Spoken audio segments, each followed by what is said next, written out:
Новое оружие Украины теперь долетает туда, где всегда было безопасно. Впервые в России объявлена такая эвакуация. Паника в Москве. Столица в дыму после крупной диверсии. Людей экстренно просят покинуть центр города. Путин срочно созвал верхушку правительства и силовиков. Секретная военная операция РФ в Китае. Генералы уехали из страны. Подготовка к катастрофическому сценарию. В Германии срочный призыв покинуть страну. Дверь захлопывается. Что начинается? Позор на весь мир. Россияне оставляют позиции. Бегут даже смертники. Кремль запрашивает помощь соседей. Это и многое другое к утру 2 дня июля. Четверг на календаре, а нехты в эфире. Все самое важное к этой минуте прямо сейчас. Я Степан Путила, мы начинаем. Вот и дожили. Вторая армия мира пошла с протянутой рукой по миру и по соседям выпрашивать бензин. Причем у Казахстана Москва выклинчила 50 тысяч тонн, ни много ни мало в рамках гуманитарной помощи, как голодающая страна после стихийного бедствия. Не позор ли это? Казахи, к слову, не в восторге и уже прикидывают, как бы самим без штанов не остаться. Мало Казахстана, Кремль погнал танкеры за бензином аж в Индию, а из Беларуси качает втрое больше прежнего. Итог унизительный. Страна, что грозила залить весь мир, теперь сама как попрошайка собирает горючее по миру с миру по нитке. Путину вы за сколько бы толкнули этот бензин? Да Путину я бы в р*** дал.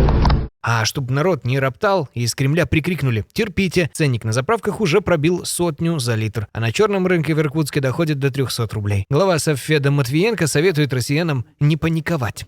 Мы выйдем из этой сложной ситуации, которую нам создают, понятно, кто и специально создают. Надо не драматизировать, не ухотяхать, а вместе искать решения. Впрочем, как искать решение, если никто даже говорить уже на эту тему не хочет? Вообще, с Эльвирой Записановной, когда я соглашался прийти на эту дискуссию, мы договорились, что не будет вопросов про бензин. Андрей Леонидович начал, не я. Он провокатор. Мы с ней договорились, что я спрошу. Так а что тут спрашивать? Бензина нет, ну вы держитесь. Или место в очереди покупайте и заправляйтесь. Продам место в очереди. Да ну нахер. Да ну нахер. Братуха, а ты какой? Какой? Третий в очереди. Беспилотник летит.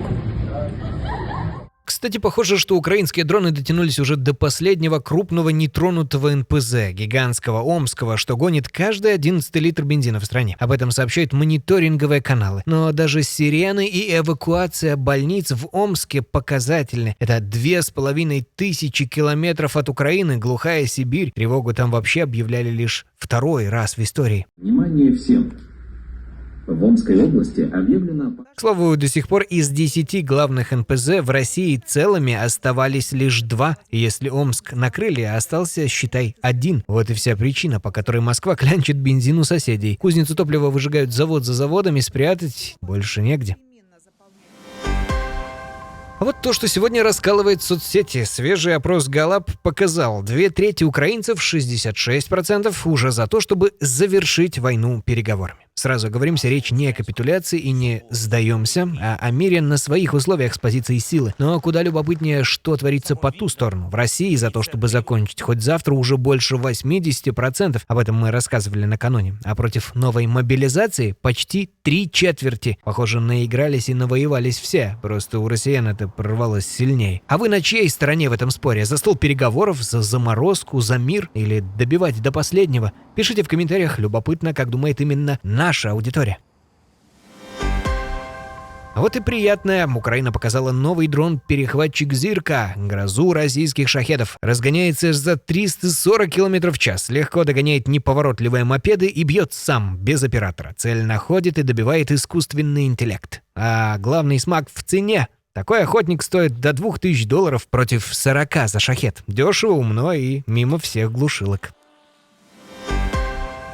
Срочно покиньте страну, пока не поздно. Такой тревожный призыв полетел к гражданам на этой неделе. И адресован он не жителям Киева, а тем, кто еще остается в России. Германия официально велела своим гражданам уносить ноги. Причем отовсюду, а не только из приграничья. Дрон теперь может прилететь где угодно. Аэропорты встают, с бензином перебои, а параллельно захлопывается и обратная дверь. Франция стала уже 4-й страной ЕС, ужесточившей визы для россиян. И в Брюсселе всерьез обсуждают возможность закрыть Шенген совсем. Вот и весь железный занавес. Изнутри бегут, снаружи не пускают. Крепость, из которой все ломятся на выход.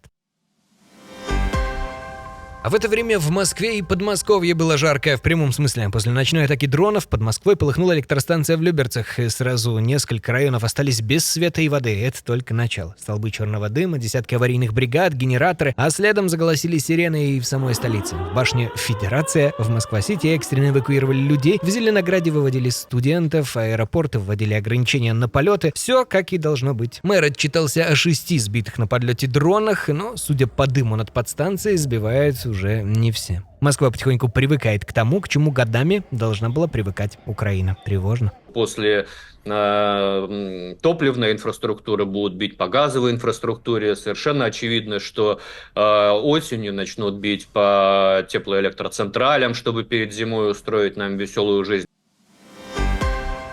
Знатная суета и в Кремле. Путин вдруг собрал внеочередной совбез, да не как обычно, не в пятницу и не по видеосвязи, а лично и посреди недели внезапно с красными папочками. Повод — ситуация в Калининграде. Народ уж напрягся. Неужто что-то стряслось в самом натовском окруженном анклаве? Начнем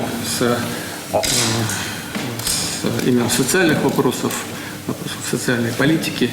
А вот и нет, заседали, оказывается, про социально-экономическое развитие. Демография, логистика, доклад Голиковой. И ради этого экстренный очный сбор силовиков. То ли в Кремле разучились планировать совещания, то ли так занервничали из-за чего-то странного в окруженном со всех сторон Калининграде. Теперь даже разговоры про детсады и дороги проводят с миной, будто бы вот-вот война. Нервишки, похоже, шалят. Паника на ровном месте. Вот это поворот. Россию поймали на секретной военной спецоперации и не где-нибудь, а в Китае. По громкому расследованию Reuters, Кремль втихаря забрасывал своих вояк на закрытую учебу к китайским товарищам. Да не портянки наматывать, а осваивать самое зловещее — радиационную, химическую и биологическую войну. 200 военных, среди них генералы, тайком прошли в Пекине курсы РХБЗ. Их водили к макету ядерного реактора и учили выживать в зараженной зоне. Отмашку дал, по данным Reuters, лично министр обороны Белоусов, а часть свежеобученных вояк потом отправились прямиком на войну с Украиной. Москва с Пекином все отрицают. Китай визжит про клевету и святой нейтралитет. Кремль отмахивается ложной информацией. Вот только сама Европа уже подтвердила, учения были. Так и рушится сказка про Пекин-миротворца. На деле нейтральный Китай все теснее срастается с Москвой в самом жутком, что есть на войне — ядерном, химическом и биологическом. Похоже, случилось то, чего в Минске боялись как огня. Реальная война впервые не случайно залетела и на белорусскую землю. В небе над Белоруссией украинские дроны «Камикадзе», а на границе, судя по всему, уже дымятся обломки российских ретрансляторов. Тех самых, с которых Кремль наводил свои шахеды на украинские города. Помните, 2 недели назад Зеленский предупреждал Минск: не уберете эти вышки сами, уберем мы. Не убрали или частично убрали, и вот развязка. Ретрансляторы были уничтожены украинскими дронами, их физически больше не существует. Официального подтверждения пока нет, но пазл складывается. Z-каналы накануне сами голосили о дронах, залетевших в Беларусь, а главком ВСУ подтверждал. В Беларуси снова фиксировали работу одного из ретрансляторов. Их не демонтировали. Больше они их включать не будут. Осознают, что так не нужно делать. Минск, конечно, петушится в ответ. Пересечете границу, ответим всем потенциалом. Но потенциала, кажется, немного. Не с той страной затеяли играть в угрозы. Похоже, до Лукашенко наконец доходит простая истина. Играя в поддавки с Кремлем, однажды и сам словишь прилет. Прямо на свою голову. Россияне внезапно оставили свои позиции. Вот вам и весь боевой дух российской армии. В Белгородской области разом сбежали те, кого на фронте ценят дешевле патрона. 9 бывших зэков, которых вербанули по колониям и готовили бросить в штурм на Харьковском направлении. Считай, на верную смерть. Похоже, даже отпетые уголовники уже смекнули, что мясной штурм — это билет в один конец, и предпочли рисковать в бегах. И это не разовый случай. За пару дней до этого с этого же направления сбежали как минимум 13 человек, а всего за войну из российской армии дезертировали уже под 50 000. Целый армейский корпус. Когда бегут даже смертники, которым терять нечего, это диагноз.